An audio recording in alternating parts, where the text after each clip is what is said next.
Recently, we've talked about why the Apple ecosystem is so great, but let's talk about how you can get into the Apple ecosystem for a decently cheap price. I'm gonna make an intro, let's roll it.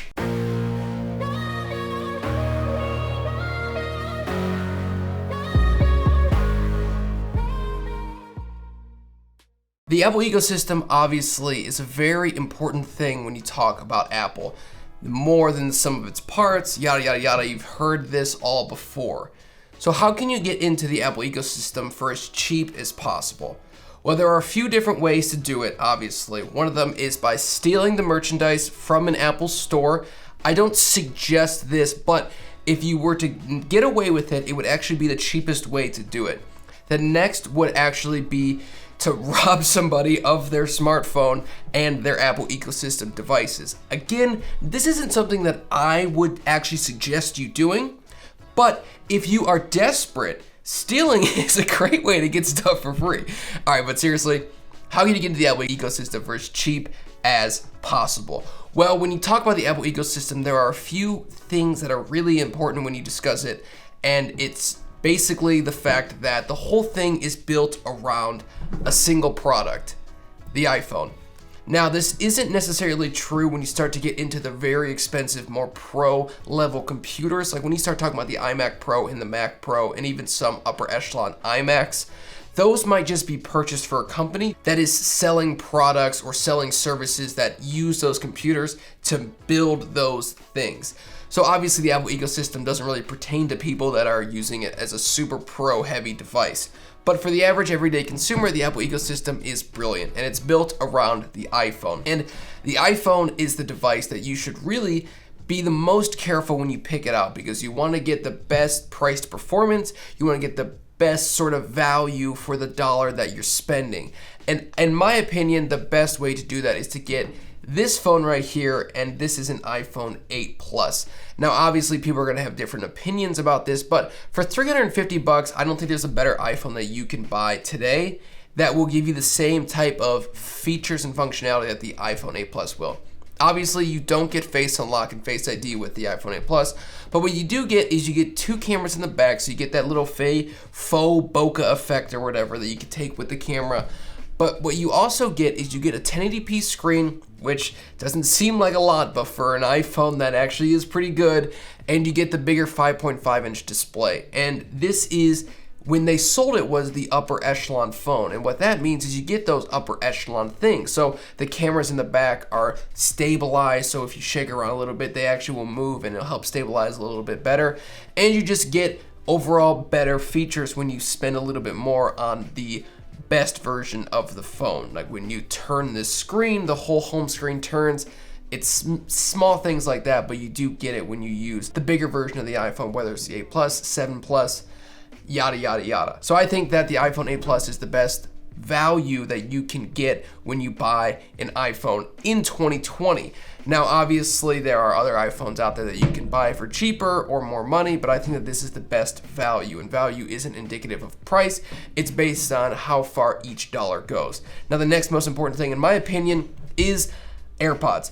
Now, this might seem surprising to a lot of people, but when you buy the iPhone 8 Plus, you don't get a headphone jack. So obviously you're going to need some way to listen. And for a lot of people, the speakers are actually good enough. I know that for me, I love the speakers in the iPhone 8 Plus. You get this rear firing speaker down here and then the front firing speaker up here. It's super loud.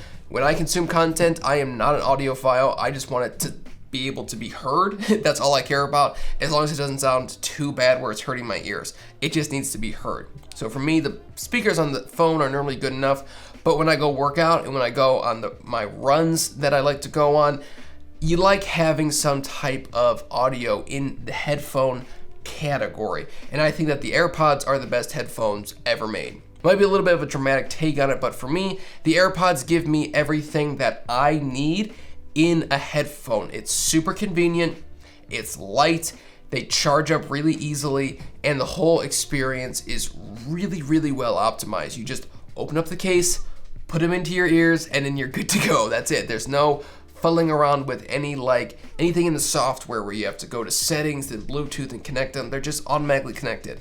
And to me, that's a big deal. I know to some people that might not be, but for me, the AirPods are the second most important thing in my Apple ecosystem. And I know that for years to come, when these eventually break or they die or whatever, I'll just buy new ones because I absolutely love the AirPods. I can't say enough good things about them. The next most important thing I think in the Apple ecosystem is the iPad.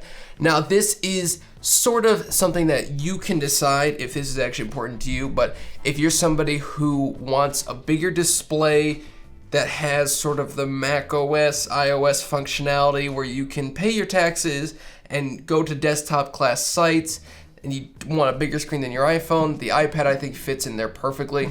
Obviously, you could go with like a 2012 MacBook Pro, 2013 MacBook Pro, yada, yada, yada. You could go with a cheaper MacBook Pro or MacBook Air or a straight up MacBook if you wanted to, but I think iPads are the best way for you to go and for the average consumer to go because they give you the most of what you actually need. When you buy an iPad, you're probably just gonna consume content, maybe pay your bills, watch Netflix, watch Disney Plus, watch Hulu, that kind of stuff. You're not gonna be doing anything super intensive.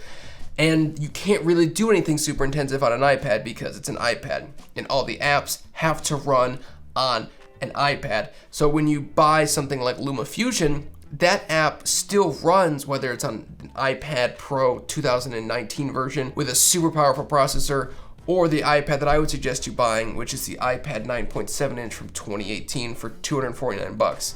It's a good price for a good tablet and it does everything that you'll need the tablet to do. And everything's really well optimized. So iMovie works on it, LumaFusion works on it. Powerful apps will still work on it because they have to, because that's the way that iOS is built. Same thing with like iPhones. You can get a way more powerful iPhone, but all of the apps that run on this iPhone will run on the iPhone 11 Pro Max and iPhone 11 Pro and even like an iPhone SE. So both spectrums, you sort of hit it, which is why I would suggest getting a cheaper iPad that I think will serve you exactly what you need it to do, and it's probably not necessary for you to have MacBook Pro or MacBook or MacBook Air. But if you wanted one of those, I would suggest getting like a 2013 Retina 13-inch MacBook Pro. It's like $300-400.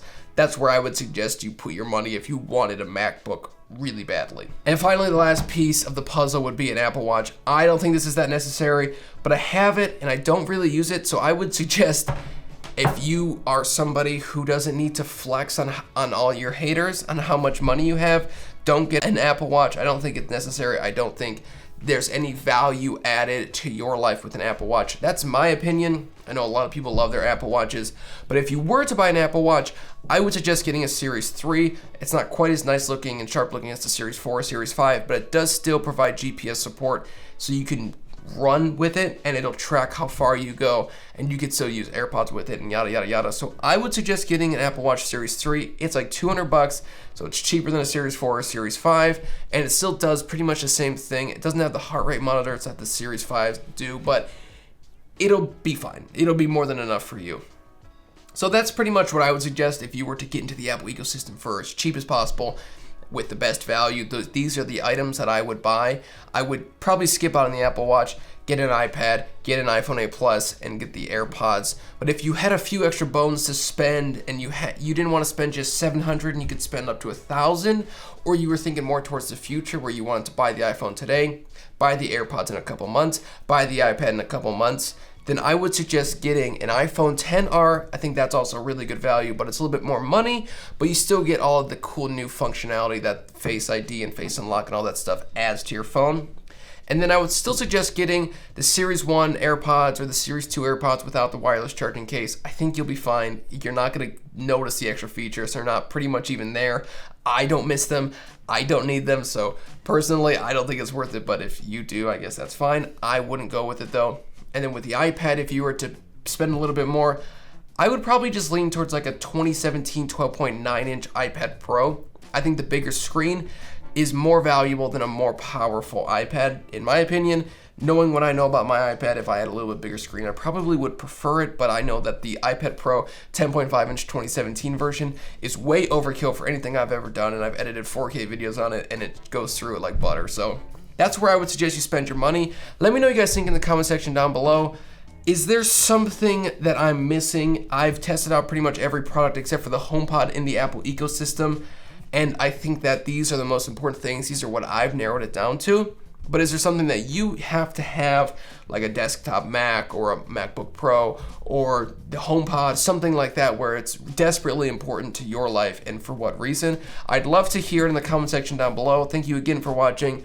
Let me know what you guys think of the new setup. I think it's cool. I like having a table here because I could put my arms on something instead of just sitting there like this. Like, the Apple ecosystem is a thing. So this is much more enjoyable to me. Thanks again for watching. I hope you had a great 2019, and 2020 is going to be excellent. Also, remember, if you buy anything on this channel, please never ever use a credit card to buy it. If you buy something through my Amazon affiliate links, don't use your credit cards because I don't want your dirty money. I would prefer you buy it with cash. Save up. Don't buy it on plans. Just buy it with cash. Don't buy more than you need, and make sure you sit down and really think about what you're buying. Thanks again for watching the video. I'll see you in the next one. Peace out. Also, we hit 5,000 subscribers. I didn't talk about it that much, but I do want to say, holy cow, that's incredible. It's crazy. At this time, 2 years ago, I was just about to post my first video. I believe on January 2nd is when I posted my first YouTube video. So to think that in 2 years, I've gained almost 5,100 subscribers. It's absolutely insane. And last year at this point, I only had about 1,000. Only is all relative, but I've 5x that in 1 year. Hopefully, cheers to 2020. Hopefully 2020 is the same type of growth, 5x. That'd be wonderful. Obviously, you're not gonna hear any complaints from me, but we'll see. Obviously, hopefully I just make some content that you guys enjoy, and that's pretty much it. So I'll see you guys in the next one. Thanks again for watching. Peace out.